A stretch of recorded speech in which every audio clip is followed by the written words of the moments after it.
Gold, trusted gold buyers. మీరు తాకట్టు పెట్టిన బంగారాన్ని విడిపించి ఈ రోజు ఉన్న మార్కెట్ ధరకు కొనబడను. చాలా మంది కూచిపూడి డాన్సర్స్ మొన్న నేను ఒక సంవత్సరం కిందట విశ్వనాథ్ గారికి ట్రిబ్యూట్గా భానుప్రియ చేసింది అందెల రవళ్ళది పదములుదా అనేది. ఆ పాటకి మా వాళ్ళ మీద, మా స్టూడెంట్స్ మీద డాన్స్ చేసా, కొరియోగ్రాఫ్ చేసి చాలా ప్రదర్శనలు ఇచ్చారు. చాలా కష్టమైంది కొరియోగ్రాఫ్ చేయడం. ఆయన పిక్చర్ నేను ఎన్నిసార్లు చూసానంటే ప్రతి షాట్ నాకు మైండ్లో ఉంది. కానీ డాన్స్ కొరియోగ్రాఫ్ చేసేటప్పుడు పక్కన పెట్టేసి సాధ్యమైనంత వరకు నేను సొంతంగా చేశాను. అయితే ఇది వైరల్ అయితే ఈ వీడియో, ఆ పాట చాలామంది డాన్సర్స్ ఇదేంటంటే సినిమాకి డాన్స్ చేశారు, సినిమా పాటకి మీరు డాన్స్ చేశారేంటి అని అన్నారు. నేను ఒకటి చెప్పాను, అసలు దీనికి డాన్స్ చేయడం ఎంత కష్టమో తెలుసా అని. తరంగాలు శబ్దాలు డాన్స్ చేయడం జతీశ్వరాలు కూచిపూడిలో చాలా ఈజీ. ఆయన సాంగ్కి ఒకసారి జనంలోకి వెళ్ళి అత్యంత, అది భానుప్రియ లాంటి dancer, she an extraordinary dancer. ఆవిడ చేసిన సాంగ్కి మళ్ళీ నేను చేసి వేదిక మీద రక్తి కట్టించడం అనేది అంత ఈజీగా. అక్కడంటే కింద యాంగిల్స్ ఉంటాయి, పైన యాంగిల్స్ ఉంటాయి, వేరే వేరే షార్ట్స్ ఉంటాయి. ఇక్కడ ఏముండరు, అక్కడ డాన్స్ తప్పిస్తారు. So I paid my tribute like that Viswanath garu. And he was very affectionate. ఇంకొక సినిమా ఆయన కళాకృష్ణ గారు హీరోగా చేశారు, అది రిలీజ్ అయినట్లేదు, I don't remember the movie's name.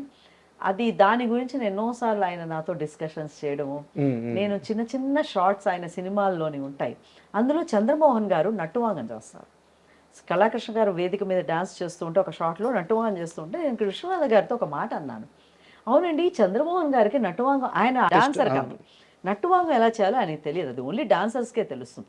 ఆయన అంత ప్రొఫెషనల్గా ఎట్లా ఇప్పుడు తదిన్ తత్త జనుతా తరుగుదాం ఇలా అంటారు గురువులు.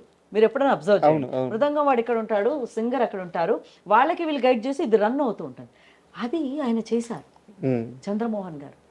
ఇదేంటంటే ఈయనకి ఎలా చెప్పారంటే, అదేనమ్మా వాడు అందుకే అంత గ్రేట్ ఆర్టిస్ట్ అయ్యాడు అన్నారు. అది హీ హాజ్ అబ్జర్వ్డ్ అట చంద్రమోహన్ గారు. చాలా డాన్స్ ప్రోగ్రామ్స్ చూసి నాకు ఇది ఉంది కదా ఈ షాట్, అది ఎంతో ఉండదు, ఒక 1 minute షాట్ కూడా కాదు సినిమాలో మొత్తం, బట్ దట్ పర్ఫెక్షన్, ఇది ఇలా అండాం, ఆ జతి కరెక్ట్గా తాళ అదంత ఈజీగా. సో ఇవన్నీ చాలా మంచి డిస్కషన్స్ ఆయనతో జరిగేవండి. And I miss him. And ఈ రోజున మన తెలుగు, నేను భారతదేశం గురించి మాట్లాడటలేదు, తెలుగు రాష్ట్రాల్లో కూచిపూడి కానీ కర్ణాటక సంగీతంగా నిలబడిందంటే అది విశ్వనాథ్ గారి చదివే. అది మంచి categorical statement. The influence of Sankarabharanam and Swathi Sagara Sangamam. మగపిల్లలు డ్యాన్స్ మానేశారు, కమల్ హాసన్ చూసి డ్యాన్స్ నేర్చుకోవడం మొదలుపెట్టారు. ఓకే, అట్లాగే శంకరాభరణం విని అప్పుడు కాస్త సంగీతానికి మన తలుపులు తెరుచుకున్నాయి మన తెలుగు జాతి, అంతవరకు మూసేసున్నాయి. So 1980 was a turning period for the history of cinema కాదు, classical dance and music in Andhra Pradesh and Telangana. అప్పుడు తెలంగాణ కాదు అనుకోండి, ఆంధ్రప్రదేశ్. ఇంత గొప్పగా చెప్పారు. 100% ఐ బిలీవ్ దట్ అండి. సినిమా అన్నది గొప్ప మీడియం అండి, అది చాలా తక్కువ అంచనా వేసి సినిమా డాన్సా, సినిమా నాకు చాలా కోపం వస్తుంది. చాలా గొప్ప సంగీతాలండి అవన్నీ. ఈ రోజున కొన్ని రాగాలు మామూలు జనాలకి చేరాయంటే సినిమా వల్లనే. వాళ్ళకి ఇంకా ఈ ఆ చెవికి ఇంపుగా సెట్ చేయడం వల్ల ఆ రాగాలు అది నేర్చుకోవాలన్న అభిలాష సొసైటీలో కలిగింది only because cinema director, cinema music, cinema dancers. Super madam. ఎలాగో సినిమా గురించే ప్రస్తావన కొనసాగుతుంది కాబట్టి, ఇప్పుడున్న సినిమా డాన్సులు కాస్త కమర్షియల్ అయిన మాట వాస్తవమే, కానీ మీకు ఇప్పుడున్న డాన్సర్స్లో మీకు బాగా అంటే ఈ హీరో ప్రతి స్టెప్ని లేదా ప్రతి భంగిమని ఈ హీరో చాలా బాగా చేస్తాడు, మీకు నచ్చే డాన్సర్ ఎవరు హీరోలు? చాలా మంది ఉన్నారండి. This whole generation I like, specially classical mould ఉన్న డాన్సర్స్లో జూనియర్ ఎన్టీఆర్ గారు, ఎందుకంటే కూచిపూడి డాన్సర్ ఆయన 100%. అండ్ ఆయన ఒక కూచిపూడి డాన్సర్ ఎలా చేయాలో అలా చేస్తారు, మళ్ళీ సినిమా వెస్ట్రన్ లైట్ వచ్చేసరికి అంత బాగా చేస్తారు. సో ఆ బాడీ ఫ్లెక్సిబిలిటీ ఉన్నవాళ్ళు ఆయన.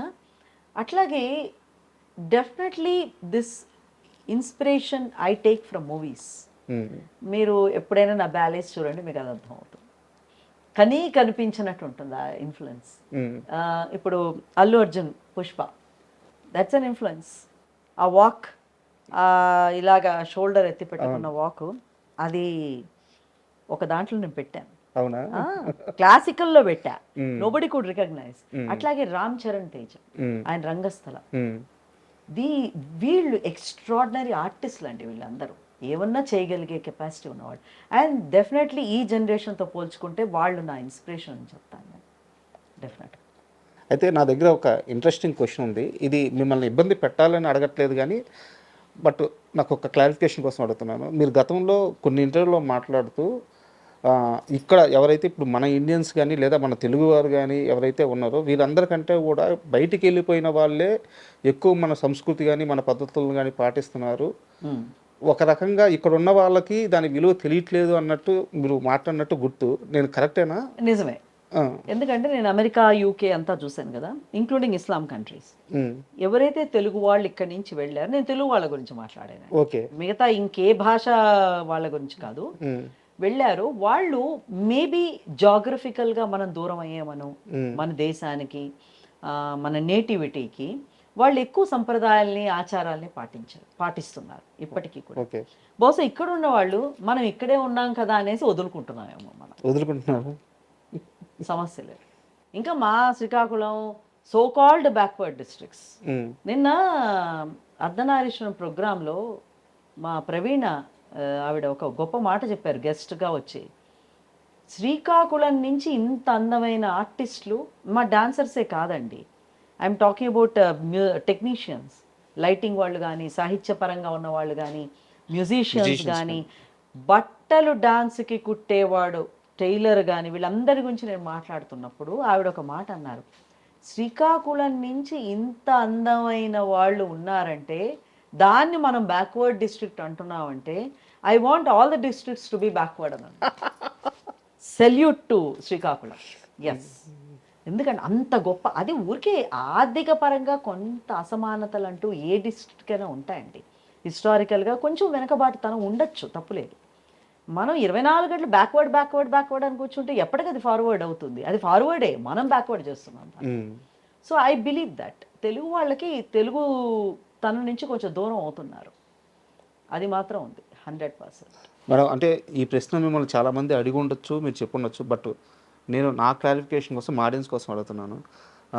స్వాతి సోమనాథ్ అనగానే ఒక నిండుతనం, ఒక చీరకట్టు, ఒక అమ్మవారిలాగా నిండుతనంగా ఆ బొట్టు, సో ఈ లుక్ మెయింటైన్ చేయడానికి ప్రధానమైన కారణం ఏంటి? మీరు ఎక్కడ చూసినా ఇలాగే కనిపిస్తారు, ఇంత నిండుతనంగానే కనిపిస్తారు. ప్రధాన కారణం ఏం లేదు, మీరు నమ్మినా నమ్మకపోయినా ఇంటర్లోనే ఇంత పెద్ద బొట్టు పెట్టుకుని కాలేజ్కి వెళ్ళాను, కస్తూర్బా గాంధీ కాలేజ్, మారేడుపల్లి.